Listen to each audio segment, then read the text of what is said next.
करायचंय। पण आता इथं सांगितल्यानंतर सगळ्यांनाच तेवढं जमल असं नाही किंवा पटकन होईलच नाही, म्हणून मी काय केलं, एकच गोल दिला आणि त्याच्यानुसार तुम्हाला काढा म्हणाले। आता ते काढून झाल्यावर हे पूर्ण तयार केलं की तुम्ही वर्तुळ कट करणार आहे। वर्तुळ कट केल्यानंतर जो आपला त्रिकोण केलेला आहे तिथं आता ह्या 20 वर्तुळांचं सेम तुम्हाला असं त्रिकोण तयार करून घ्यायचं आहे। आता इथं करत असताना तुमचे 6 भाग पडलेत का? नाही पडलेले। हे तिन्ही फोल्ड केले, इथं दिसतंय तुम्हाला एकावर एक इथं बरोबर आलेलं आहे। आता हे असंच ठेवून सगळ्या ह्याच्या घड्या करून घ्यायच्या। करणे, ज्वेलरी तयार करणे, ज्वेलरीमध्ये फुलांची ज्वेलरी, जे हळदीचे दागिने किंवा डोहाळी जेवणाच्या वेळेस घातले जातात ते, तर ती फुलांची ज्वेलरी कशी तयार करायची, त्याच्यासाठी काय लागतं, अतिशय कमी साहित्यामध्ये किंवा खर्चामध्ये एक पूर्ण छान असा सेट तयार होतो। किंवा हलव्याची ज्वेलरी कशी बनवायची, मोत्यांचे दागिने कसे बनवायचे, कानातल्या कुड्या किंवा ठुशी, परत मोत्यांमध्ये जे आपले तन्मणी वगैरेची ज्वेलरी असते किंवा चकोर जे गळ्याबरोबर आपण घालतो, किंवा फॅब्रिक ज्वेलरी, फॅब्रिक पेंटिंग, आरी वर्क, हे सगळं शिकवलं जातं। बांधणीचं कापड कसं तयार करायचं, म्हणजे जेणेकरून तुम्हाला हे झाल्यानंतर, कॉलेज झाल्यानंतर जरी जॉब वगैरेच्या करण्याच्या ऐवजी व्यवसाय जर करायचा असेल तर व्यवसाय असे निवडा की जेणेकरून तुम्हाला तुमच्या व्यवसायामध्ये पुढे जाता येईल, त्याचबरोबर तुम्ही इतरांनाही तुमच्यासोबत घेऊ शकता। काय काय व्यवसायामध्ये बघा, जे तुम्ही सिजनेबल करतात तर त्याच्यामध्ये फार फायदा असतो। म्हणजे जसं की आता दिवाळीच्या दरम्यान तुम्ही असं एकही घर नाही की त्यांच्या दारामध्ये पंती लावली जात नाही, असं होतं का?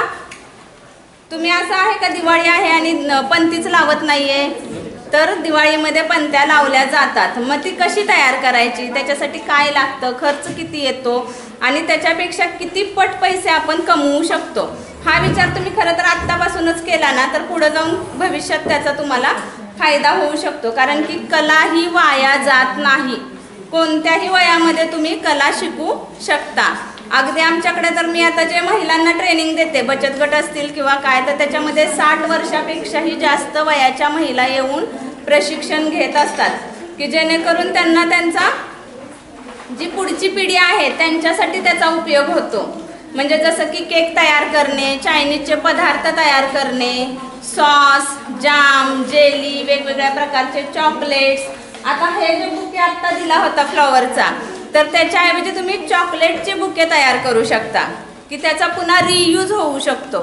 चॉकलेट खाल्ले जातात त्यामुळे ते टाकून न देता, कारण की काय होतं, फुलंही थोड्या वेळानंतर सुकून जातात। म्हणजे ते आपण काय करतो की आत्ता तुम्ही दिल्यानंतर एक दिवस तरी ते व्यवस्थित ठेवू शकतो, पण दुसऱ्या दिवशी ते कचरा कुंडीत जातं। मग त्याच्याऐवजी जर तुम्ही चॉकलेटचे बुके तयार केले तर त्याला मागणीही खूप आहे आणि हा व्यवसायही खूप चांगला चालतो। त्याचबरोबर मेहंदी आहे, रांगोळीचे क्लासेस आहेत। आत्ता सांगितलं तसं ज्वेलरीमध्ये फॅब्रिक ज्वेलरी, हलव्याचे दागिने म्हणजे कसले, तर तिळगुळाचे दागिने कसे तयार करायचे। ज्यावेळेस संक्रांत आहे तर तुम्ही बघितलं असेल मार्केटला सगळीकडे तेच ज्वेलरी असते, मग ते दागिने किती रुपयाला मिळतात? जर तुम्ही आणायला गेलात तर तिळगुळाची ज्वेलरी महिलांसाठी आणायला गेला तर 1000 रुपयाच्या पुढे आहेत, 700 पासून पुढे। पण हे ज्वेलरी बनवण्यासाठी अगदी 50-60 रुपयामध्ये आपला एक सेट तयार होत असतो, पण ते आपल्याला माहीत नसतं, त्यामुळे आपण त्या गोष्टींकडे दुर्लक्ष करतो। त्याचबरोबर आता जसं सांगितलं तर इन्स्टंट प्रीमिक्स पिठं पण आहेत आपल्याकडं की डायरेक्ट त्या पिठांपासून तुम्ही इडली, डोसा, ढोकळा, गुलाबजाम, रसगुल्ले, रसमलाई ह्या सगळ्या वस्तू अगदी 10 ते 15 मिनिटांमध्ये तयार करू शकता। म्हणजे काय, तर प्रीमिक्स तयार करून ठेवू शकता। इन्स्टंट ग्रेव्ही आहेत की ज्या ग्रेव्ही तुम्हाला शिकवल्या जातात। आत्ता आम्ही बऱ्याचशा कॉलेजवर वगैरे फूड प्रोसेसिंगमध्ये हे सगळे ट्रेनिंग घेतलेले आहेत की जिथं ग्रेव्हीचे झालेले आहेत। 5000 रुपये त्याची आपल्याला मिळतात। म्हणजे एवढे, मग तुम्ही एखादा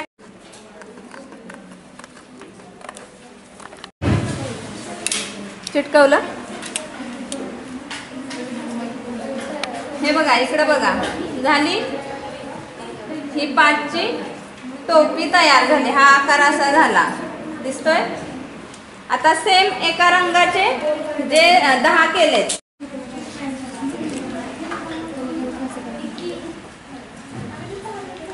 हे 2 वेगवेगळे आहेत का? हो वेगवेगळे. मध्ये 10ची ऑरेंजची पट्टी करायची आहे ना, मग तसं नाही लावायचंय.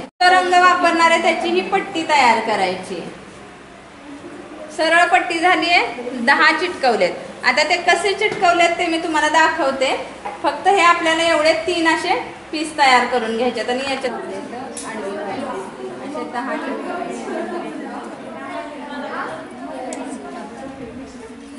नाही एक एक करून लाव, तसं लाव.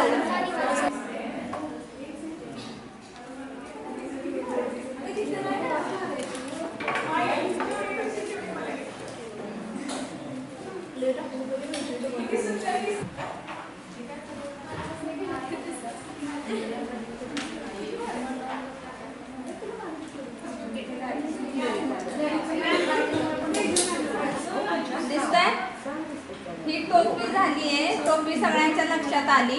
10ची पट्टी झाल्यानंतर जोडली की इथं 1 2 3 4 आणि 5 हे 5च बरोबर आले पाहिजेत का, तर अशी आपल्याला इथं परत टोपी जॉईंट करायची 5 वरच, म्हणून ही बरोबर अशी पट्टी तयार होणार आहे.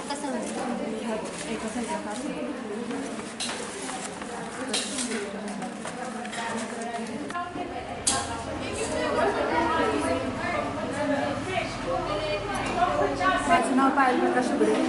मी सावित्रीबाई फुले महिला महाविद्यालयात शिकत असून आमच्या कॉलेजमध्ये कागदापासून आकाशकंदील कसा करायचा याचे प्रशिक्षण होते. तर विद्यार्थिनींनी खूप छान प्रकारचे आकाशकंदील बनवले आहेत.